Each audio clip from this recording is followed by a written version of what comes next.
Hello everyone and welcome to my The Young and the Restless official channel. I hope everyone is having a wonderful day. Before we begin, please hit the subscribe button and give this video a thumbs up. The Young and the Restless spoilers reveal that Jack Abbott will find himself in quite a predicament thanks to Victor Newman. Victor is about to make a bold move and launch another fierce round of conflict with the Abbotts as a result. Wine and our fans know that Victor is on a mission to get back everything that was stolen from the Newmans.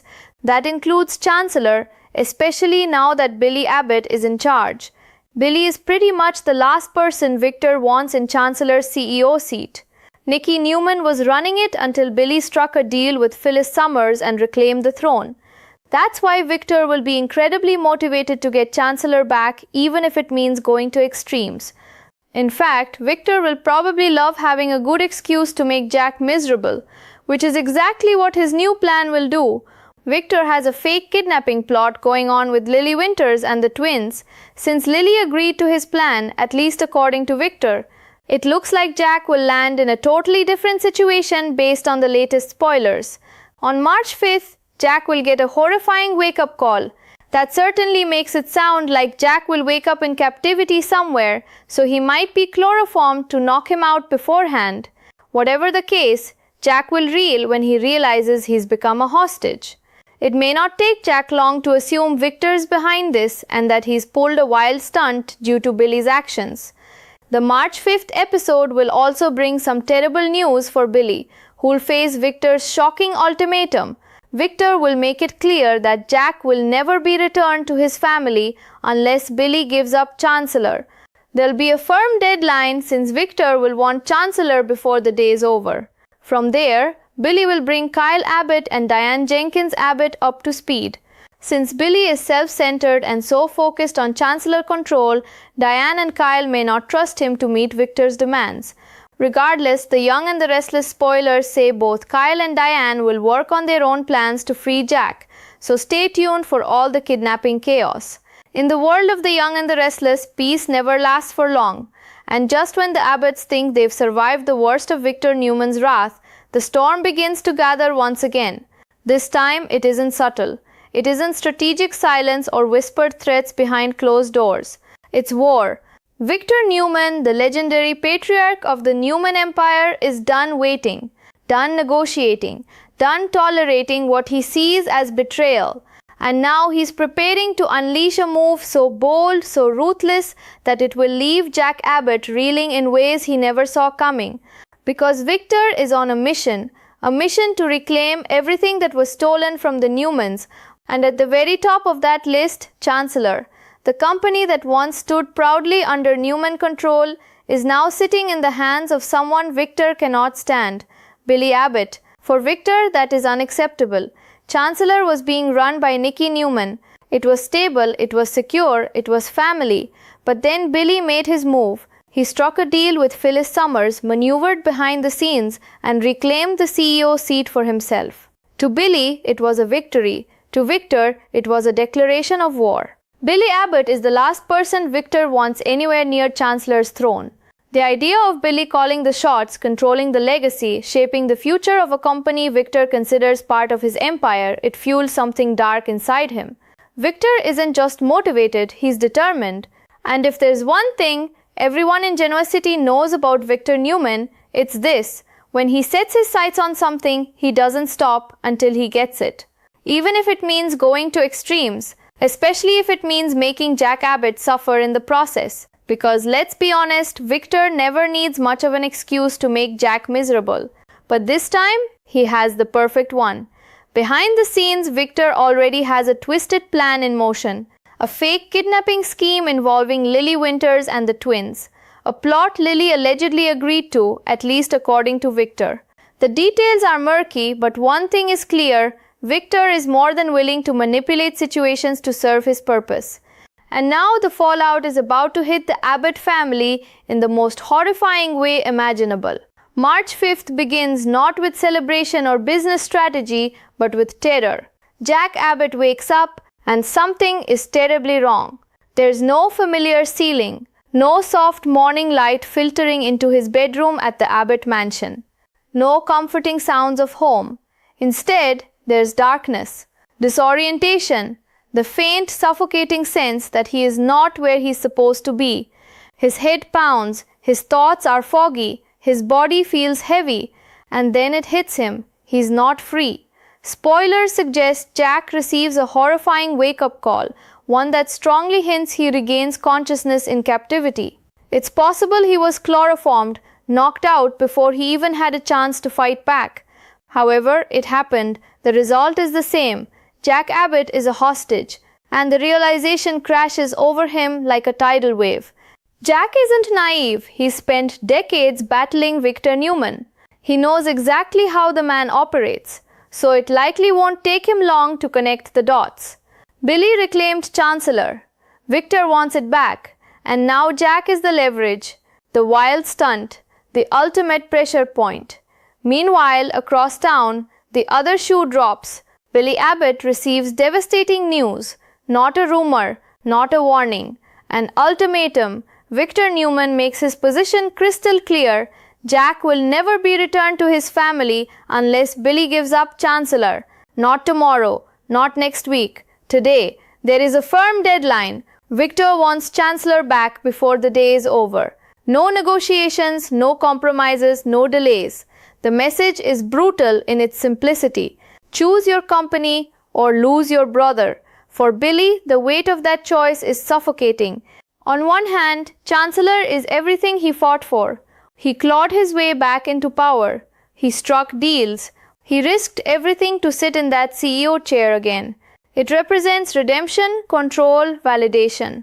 On the other hand, Jack, his brother, the man who has stood by him through every reckless gamble, every failure, every spiral. Billy is forced into a corner where there are no easy answers.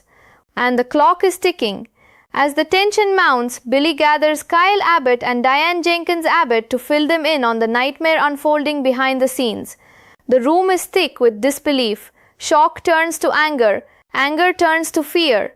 Kyle's mind races. Diane's protective instincts flare. Victor has crossed the line. But here's the problem. Billy doesn't exactly inspire trust. He's known for being impulsive, self-centered, obsessed with control. His history of putting his ambitions first isn't exactly a secret.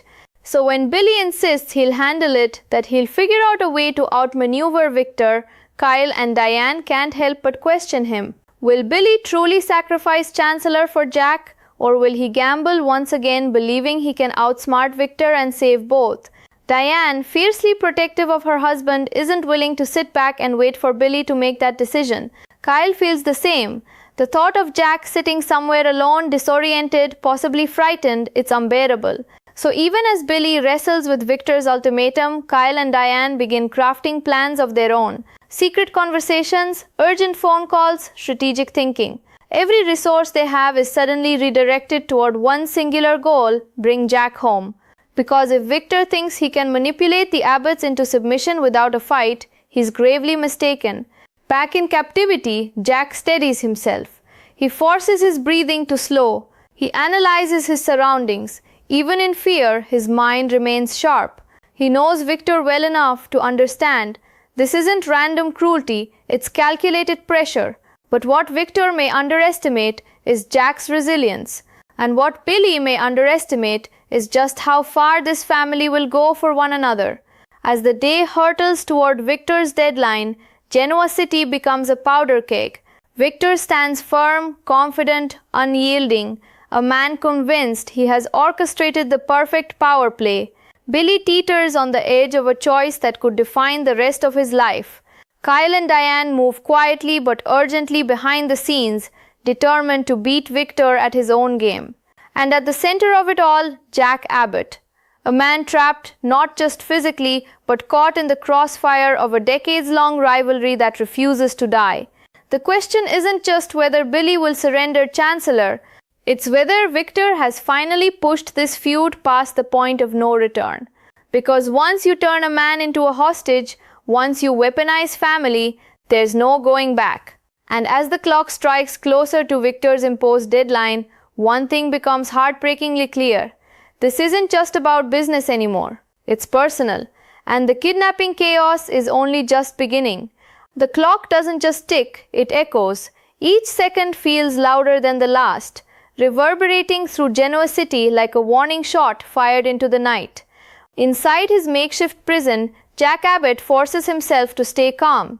Panic would only cloud his judgment, and Jack has survived far too much in his life to let fear take control now. His wrists ache, his head still feels heavy from whatever was used to knock him unconscious.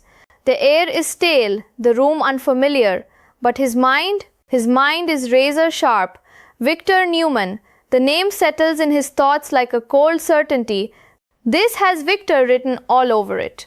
The calculated timing, the audacity, the sheer nerve of using a man's own family as leverage in a corporate war. It's classic Victor, ruthless, strategic, and chillingly personal. Jack exhales slowly, steadying himself.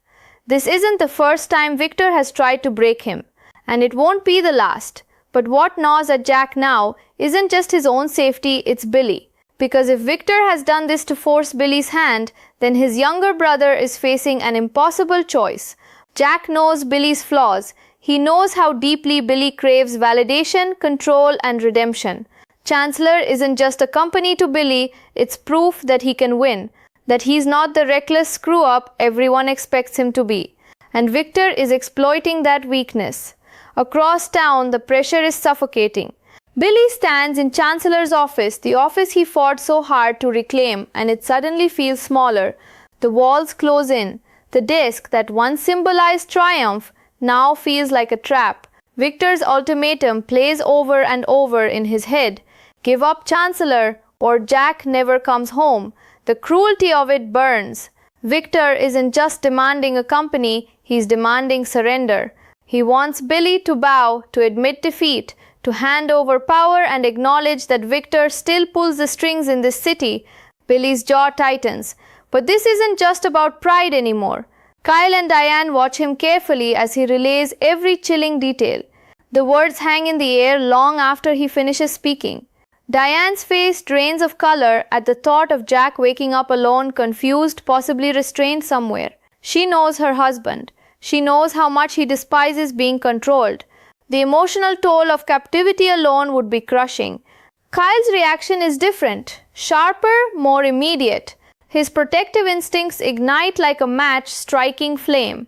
This isn't a boardroom battle. This is his father's life. And beneath it all, an uncomfortable truth lingers. Can they trust Billy to do the right thing? Billy insists he won't let Victor win. He talks about strategy, about finding leverage of their own. He suggests that giving up Chancellor might not even guarantee Jack's safe return. Victor could double-cross them. He could move the goalpost. Billy argues that if they surrender too quickly, they lose everything and still might lose Jack. It's a terrifying possibility, but so is waiting. Kyle and Diane exchange a look, the kind of silent communication that speaks volumes. They don't say it outright, but the message is clear. They can't afford to rely solely on Billy's gamble. If there's even the smallest chance to outmaneuver Victor, they have to take it. And so, while Billy wrestles with pride and panic, Kyle and Diane begin moving quietly in the background. Private investigators, discreet calls, contacts who owe favors. They comb through security footage, trace Jack's last known movements, search for any anomaly that could lead them to him. Every minute matters. Meanwhile, Victor stands in the Newman office suite, calm as ever, composed, confident. He doesn't raise his voice. He doesn't need to. The power radiates from him effortlessly. To Victor, this is simple. He's reclaiming what belongs to his family. Billy stole Chancellor through manipulation and opportunism. Victor is merely correcting the balance. If a little pressure is required, so be it. There's even a flicker of satisfaction in knowing Jack is involved. After decades of rivalry, of trading blows in business and in life, Victor knows exactly where to strike to hurt the Abbotts the most. And yet, beneath his steely resolve, there's a deeper layer to this move. It's not just about Chancellor, it's about dominance, about proving that the Newman name still commands fear, that no Abbott can rise without eventually being knocked back down. Back in captivity, Jack shifts against whatever restraints bind him. His thoughts turn to Diane, to Kyle, To the family that would be unraveling right now. He imagines the panic in their eyes, the frantic phone calls, the desperate search for answers. And then he thinks of Billy. Jack knows his brother better than anyone. He knows Billy will blame himself. He knows Victor is counting on that guilt to cloud Billy's judgment. A faint, determined spark ignites in Jack's chest.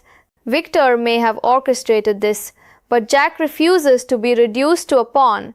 The day moves faster than anyone would like. Victor's deadline looms like a guillotine blade suspended in midair. Billy returns to Chancellor one more time, standing alone in the office. He runs his hand across the desk, absorbing the weight of everything it represents, every sacrifice, every risk, every humiliation he endured to sit there again. If he signs it away, he hands Victor the victory he craves. If he doesn't, Jack could pay the price. The tension is suffocating. Kyle's investigation yields small fragments, nothing concrete yet, but enough to suggest this operation wasn't sloppy. Whoever took Jack knew exactly what they were doing. No witnesses, no obvious trail. Victor planned this meticulously. Diane, refusing to crumble, reminds Kyle that Jack has survived wars. She clings to that hope, even as fear gnaws at her heart.